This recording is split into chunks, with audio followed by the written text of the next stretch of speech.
तो फ्रेंड्स, तो लास्ट की वीडियो में हमने बात की थी फार्माकोकाइनेटिक के इंट्रोडक्शन के बारे में। वो होती क्या है, अब हम इसके एक एक प्रोसेस के बारे में बात करेंगे। कौन कौन सी प्रोसेस होती है। एब्जॉर्प्शन होती है हमारी, डिस्ट्रीब्यूशन होती है, देन मेटाबॉलिज्म होता है, देन एक्सक्रीशन होता है। तो हम इन सब के बारे में एक एक करके डिटेल में बात करेंगे। सबसे पहले हम एब्जॉर्प्शन के बारे में बात करते हैं, ठीक है। एब्जॉर्प्शन क्या होता है? एब्जॉर्प्शन एक ऐसी मूवमेंट होती है ड्रग की जो क्या होती है, जिस रूट से अपन ने एडमिनिस्टर की है वहां से जो सिस्टमैटिक सर्कुलेशन तक जा रही है, जाने के बाद जो ड्रग एब्जॉर्ब हो रही है, उसी मूवमेंट को या उसी प्रोसेस को हम क्या बोलते हैं? एब्जॉर्प्शन बोलते हैं। ड्यूरिंग द एब्जॉर्प्शन जो ड्रग होती है बहुत सारी मेम्ब्रेन से पास होके जाती है, ठीक है। वो उसके रूट पे डिपेंड करता है कि वो हम आईएम दे रहे हैं, आईवी दे रहे हैं, ओरली दे रहे हो, किस तरीके से दे रहे हो उस पर डिपेंड करता है, ठीक है। इसके अंदर ये किस किस से पास होती है? सबसे पहले तो इसके अंदर पैसिव डिफ्यूजन होता है, जो हमने लास्ट वीडियो में बात की थी। पैसिव डिफ्यूजन क्या होता है? प्लस इसमें एक्टिव ट्रांसपोर्ट होता है, मतलब एनर्जी का यूज होता है, ठीक है। ये इसके अंदर जरूरी होता है, सिर्फ आईवी रूट के लिए जरूरी नहीं होता ये, क्योंकि आईवी रूट होता है डायरेक्ट हम वेन में देते हैं, डायरेक्ट हमारी सिस्टमैटिक सर्कुलेशन में जाता है, देन अपना एक्शन शो करता है, ठीक है। तो इसके अंदर हम कुछ बेसिकली बात करेंगे कि जो ड्रग का इफेक्ट होता है वो किस पे डिपेंड करता है। वो किस पे डिपेंड करता है कि जो ड्रग की कंसंट्रेशन कितनी है, कि कितनी अमाउंट ऑफ ड्रग है वो हमारी बॉडी में जा रही है, उस पर उसका इफेक्ट डिपेंड करेगा, ठीक है। अब उसकी कंसंट्रेशन है किस पे डिपेंड करेगी? उसकी फ्रैक्शन पे, यानी कितनी वो हमारे प्लाज्मा के अंदर या ब्लड के अंदर प्रेजेंट है। फिर उसका जो रेट ऑफ एब्जॉर्प्शन है वो किस पे डिपेंड करेगा? इफेक्ट पे। जितना एब्जॉर्प्शन होगा उतना ही उसका क्या आएगा? इफेक्ट आएगा। तो ये एक दूसरे से क्या है? रिलेटेड है, एक दूसरे पे डिपेंड करते हैं, डायरेक्टली प्रोपोर्शनल होते हैं, ठीक है। ये था नॉर्मली एब्जॉर्प्शन के बारे में क्या होता है। फिर कुछ फैक्टर्स होते हैं जो एब्जॉर्प्शन को अफेक्ट करते हैं, मोस्टली पूछा भी जाता है। जैसे सबसे पहला है इसमें पार्टिकल का साइज। पार्टिकल का साइज यानी अगर कोई भी पार्टिकल है या फिर वो क्या है, स्मॉल साइज का है, तो उसका एब्जॉर्प्शन क्या होगा? फास्ट एब्जॉर्प्शन होगा। बट लार्ज साइज है तो उसका एब्जॉर्प्शन क्या होगा? लेस होगा या स्लो एब्जॉर्प्शन होगा, ठीक है। फिर हम बात करते हैं area of absorption surface.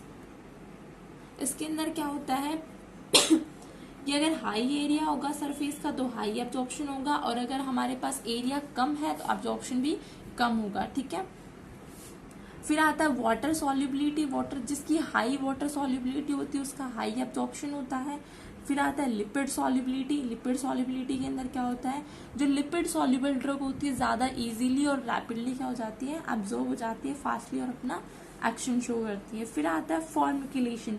Formulation का मतलब होता है कि जब हम कोई भी ड्रग को प्रिपेयर कर रहे हैं या कोई भी ड्रग को दे रहे हैं तो उसके साथ हम कोई ऐसे सब्सटेंस देते हैं, ऐसे फार्माकोक्यूटिकल सब्सटेंस ऐड कर देते हैं जो उसके एब्जॉर्प्शन को तो इंक्रीज कर देते हैं, उसके एब्जॉर्प्शन को डिक्रीज कर देते हैं, ठीक है।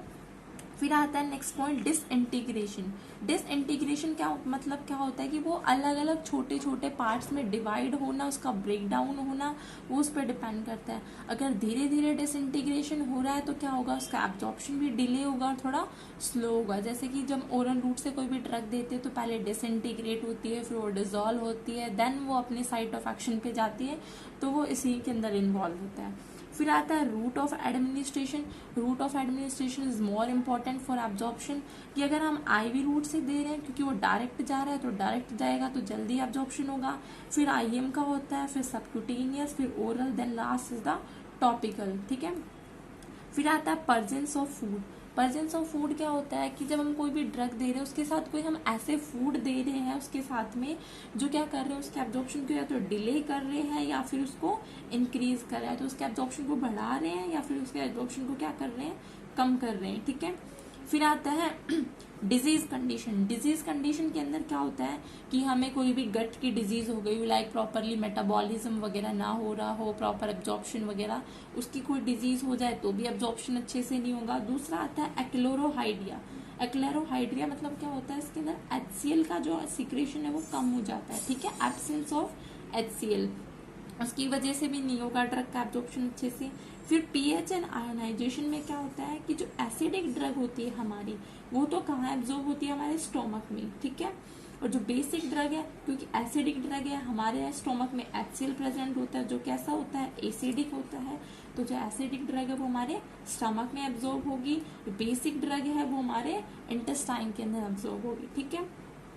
फिर ये इसका आता है आयनाइजेशन। आयनाइजेशन के अंदर जो एसिडिक ड्रग है वो तो आयनाइज्ड होगी किसके अंदर, एसिडिक मीडियम के अंदर। जो बेसिक ड्रग है वो आयनाइज होगी किसमें, बेसिक मीडियम के अंदर। ठीक है, तो ये सारा था एब्जॉर्प्शन के बारे में। एब्जॉर्प्शन होता क्या है, एब्जॉर्प्शन के कौन कौन से फैक्टर अफेक्ट करते हैं। अब हम बात करते हैं डिस्ट्रीब्यूशन के बारे में। डिस्ट्रीब्यूशन क्या होता है, ड्रग एब्जॉर्ब तो हो गई, और वो डिस्ट्रीब्यूट किस तरीके से होगी हमारी बॉडी में, किस तरीके से वो अपने साइट ऑफ एक्शन पे जाएगी, उस सब के बारे में बात करेंगे। ठीक है, डिस्ट्रीब्यूशन क्या होता है, इसके अंदर सबसे पहले बताया कि कोई भी ड्रग है जब हमारे सिस्टमैटिक सर्कुलेशन में वो ड्रग आ गई, अब आने के बाद क्या होगी, सीधी सी बात है, अब वो कोई ड्रग हमारी बॉडी में आई है तो डिस्ट्रीब्यूट भी होगी।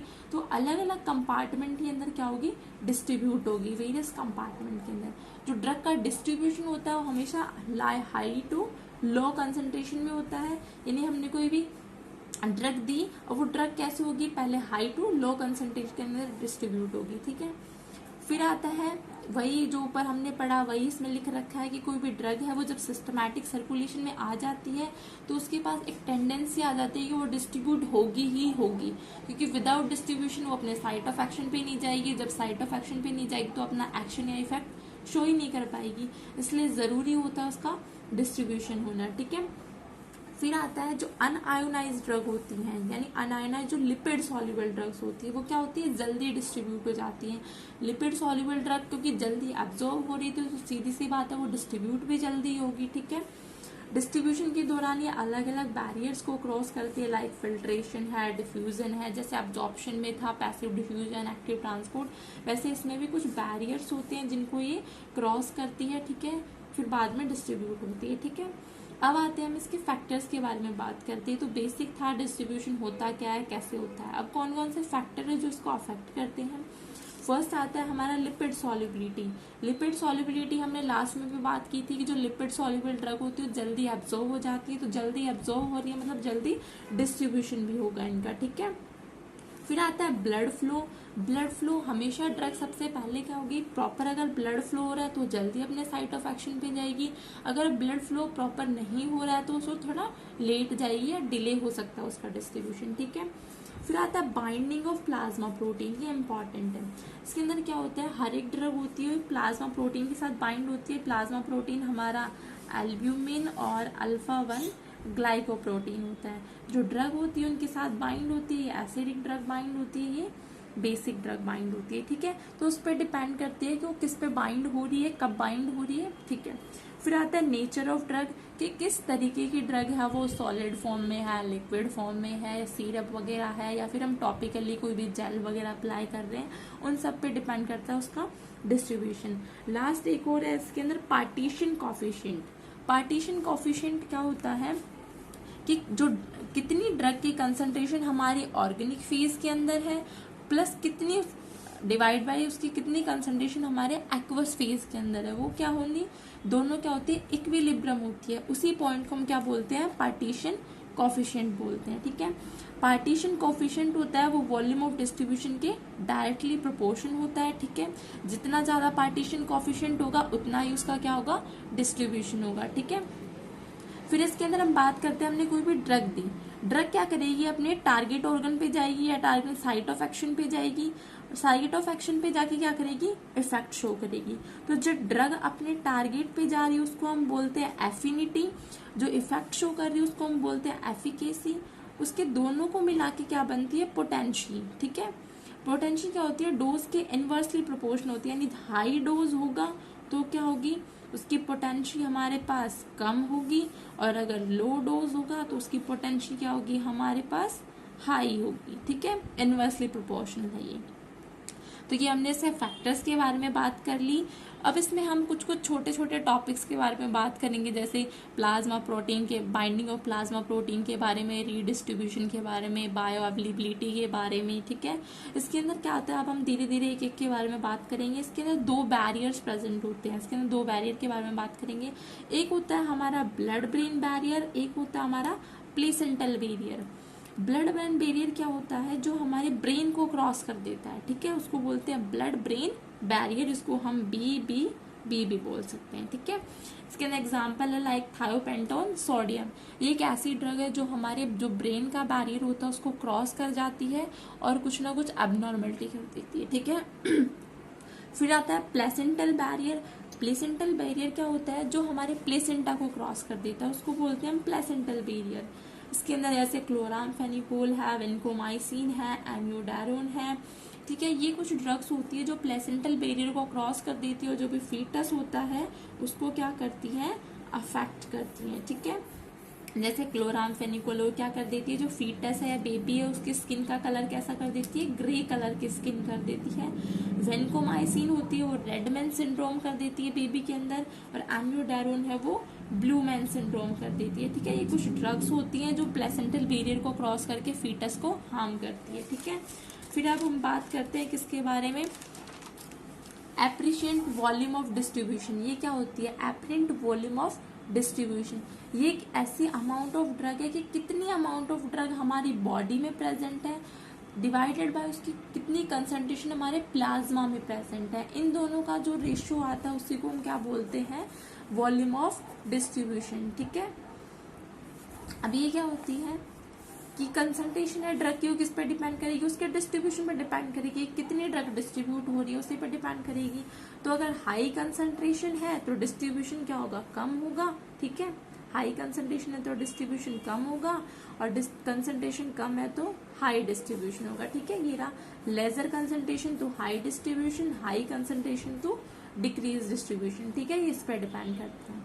फिर हम बात करते हैं plasma duration of protein binding, या फिर प्लाज्मा जो प्रोटीन बाइंडिंग होती है उसके बारे में बात करेंगे, जिसमें पीछे हमने एक पॉइंट ऐड किया था फैक्टर्स में, उसके बारे में थोड़ा हम डिटेल में बात करेंगे। इसमें क्या होता है कि जो कोई भी ड्रग है, चाहे वो एसिडिक ड्रग हो चाहे वो बेसिक ड्रग हो, वो क्या होती है, जब कोई भी ड्रग प्लाज्मा प्रोटीन के साथ बाइंड अप होती है उसी को क्या बोलते हैं हम, प्लाज्मा प्रोटीन बाइंडिंग बोलते हैं, ठीक है।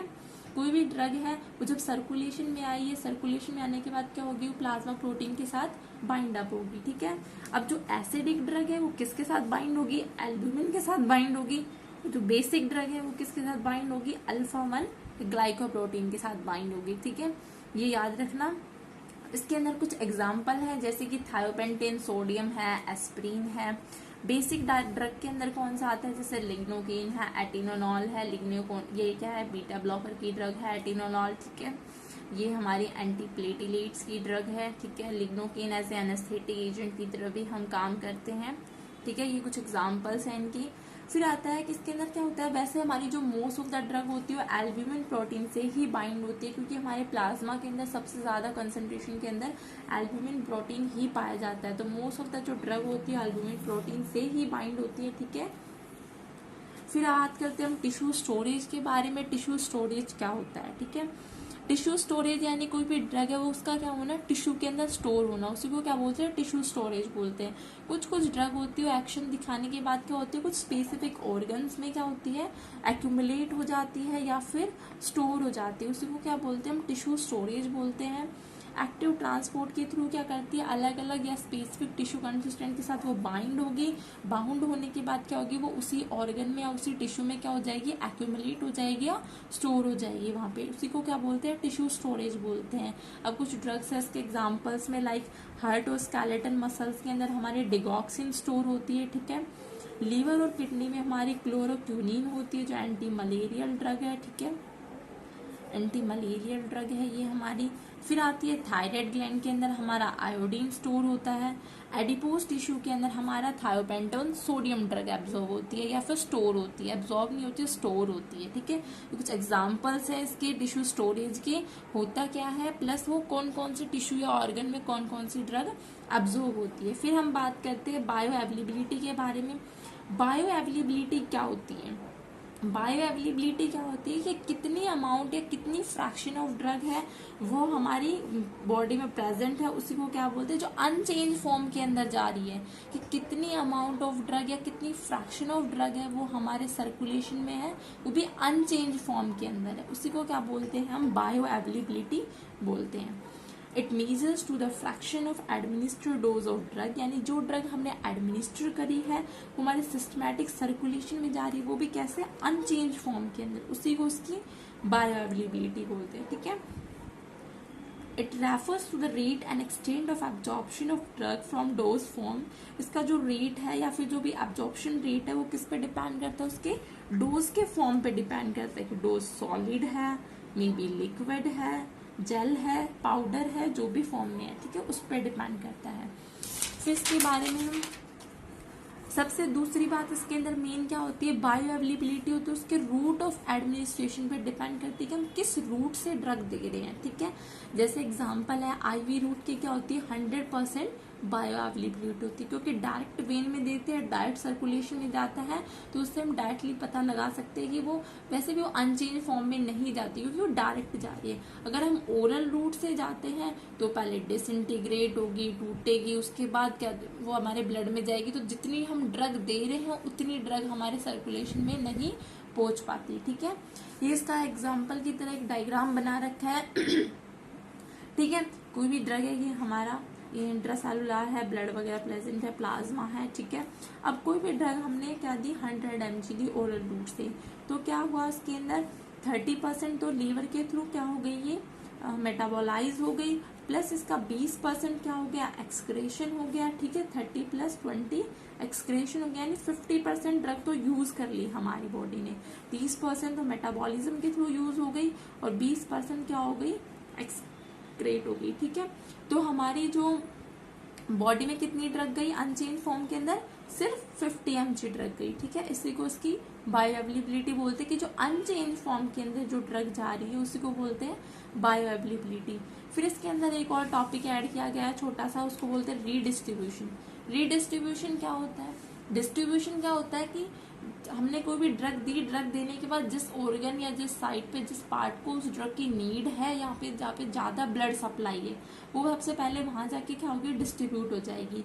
अब डिस्ट्रीब्यूट होने के बाद क्या होता है, कुछ ड्रग रिमेनिंग रह जाती है, वो वापस से क्या होती है, रीडिस्ट्रीब्यूट होती है, उसी को क्या बोलते हैं, रीडिस्ट्रीब्यूशन बोलते हैं। इसके अंदर क्या होता है, जो लिपिड सॉल्युबल ड्रग होती है वो सबसे पहले उन ऑर्गन या उन पार्ट में जाके डिस्ट्रीब्यूट होती है जहाँ क्या होती है, हायर ब्लड सप्लाई होती है, ठीक है।